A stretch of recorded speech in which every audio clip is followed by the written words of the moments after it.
Hey guys, Prepper Nurse 1 here. Actually I'm doing the video outside because now all my stuff in the basement is pretty much gone. We got it down to the property over the weekend, Heather and I did. Um, let's see, I wanted to do a video today. I wanted to talk about somebody that actually asked me to do this video about the family in Kentucky. That they had 10 kids, and I guess they were living in a 280 square foot house, and they had no running water and no electricity, and they were homeschooling the kids. And I guess the kids were happy and clean. The neighbors said there was no complaints or anything like that. Well, social services came in and took all the kids from them, and you know they spread these kids out in a whole bunch of different homes in foster care because supposedly they didn't like the conditions that the kids were living in. Now, first of all, if the kids are happy and healthy, you know, who cares? I mean, it's like they're being fed, they're being taken care of.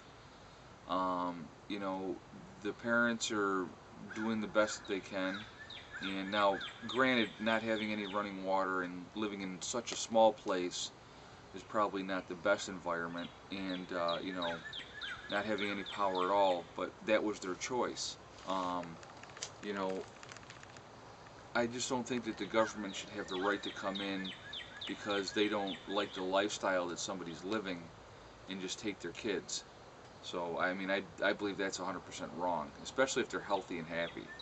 I mean, if they were living in squalor and not being washed and, and whatever. I mean, I don't know the whole circumstances to it because, obviously I just saw the article myself. The link was shared with me.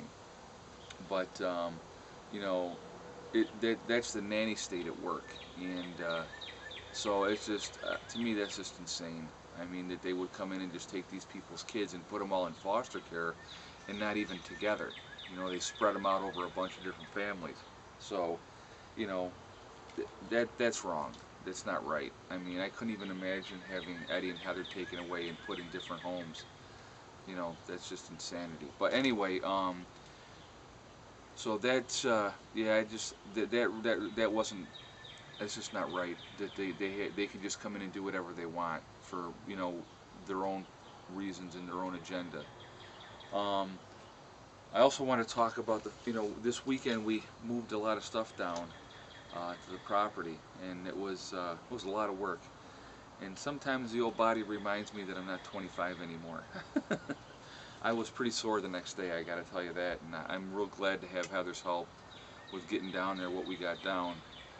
But it was good too because it's that one step closer to getting us where we need to be, and with the situation with the house that we're going to be out of here fairly soon, and starting our journey of living off grid. It's exciting and scary. I keep saying that because it is. It's both. It's real exciting because the reality is getting there that it's going to be soon. I had somebody ask me why I didn't just go down there now and move down there now because I have so much to do. And I'm trying to let the kids finish out the school year where they're at. The kids will be done with school June 25th is their last day. So I'm trying to let them finish out the school year where they're at, and then register them and start them for the new school year right down where we're going to be.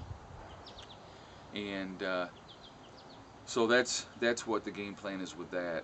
I hope that clears that up for that person that asked that question. I keep trying to tell you guys, this is all about the kids too. This is not just about me and my dream. This is about my kids too, and keeping them in a normal situation as I possibly can. And that's why I'm trying to get everything set up here ahead of time. Getting my financial house in order. With being back to work now, and putting in the overtime to be able to do the things that I need to do down at my property. And it's going to be an adventure. It's going to be exciting. I'm excited about it. I really, really am. But like I said, at the same time, I'm scared to death because I know how much I have to do, to get done before the fall comes, or I should say the winter, because the fall will be fine. But before the winter comes, But like I said, it's one day at a time, and we will get there, and I have no doubts that we'll get there. I'm not delusional to think it's going to be easy, because I know it's not going to be. It's going to be, it's going to be difficult, but it's going to be well worth it. It really, really is, because in the long run, we're going to be happier. We're going to be in an environment where there's not the stress, and and that's what the key is. It's about being happy and being as stress-free as possible, not having the insurmountable bills every month, trying to take care of those things. You know, um, with having a secure job where the benefits are phenomenal, and having vacation time and sick time, and the opportunity to have time and a half. For years I worked for myself, and it was straight time no matter how many hours I put in. So that part of it's really nice to be able to have that time and a half.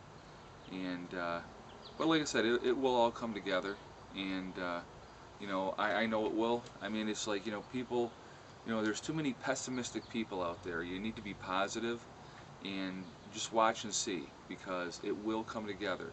And granted, I know there's going to be bumps in the road. I'm like I said, I don't have any illusions that it's all going to be, wonderful and happy and with no issues. Issues are going to jump up, but at the end of the day, we're going to be working for every 2 weeks when I get paid. We're going to be working towards making our lives better and more comfortable when we're down there full time, and that's the key.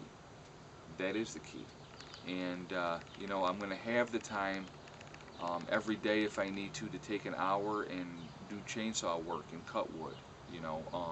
I will have enough wood before the snow flies. I mean, I have a start down there already.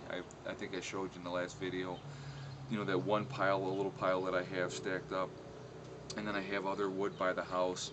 So down there right now I probably have maybe four or five face cord right now. So I mean, I know I'm going to probably try to put up another 15 face cord before the snow flies.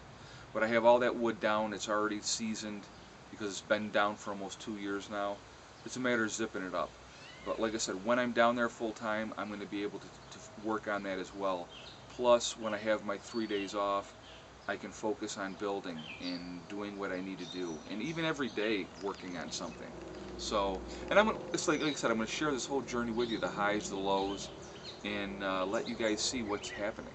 And like I said, you're going to share the adventure with us, and I think that's kind of a neat thing. Like I said, this is more the YouTube thing for me is a documentary for my kids when they're older, and for my grandkids down the road when my children have children, and they can look back and say, wow, look what Grandpa Ed did, and I think that's kind of neat, you know what I mean, that we have this media thing now that we can put this out there, and then my grandchildren who aren't even born yet can look back later on and say, look what they did and look what they accomplished, because it's going to take a few years to really get to where we want to be down there, but that's part of the adventure. Alright, well listen, I'll let you guys go for now. I just wanted to share that with you. The thing with Kentucky is messed up, that they would take those kids away and separate them all over the place. That I don't agree with. The house that they were living in, very small, but if they were happy and healthy, I don't see why the government has the right to come in and take those kids. Alright, well that's it for now. I'll talk to you guys later. Prepper Nurse 1 out.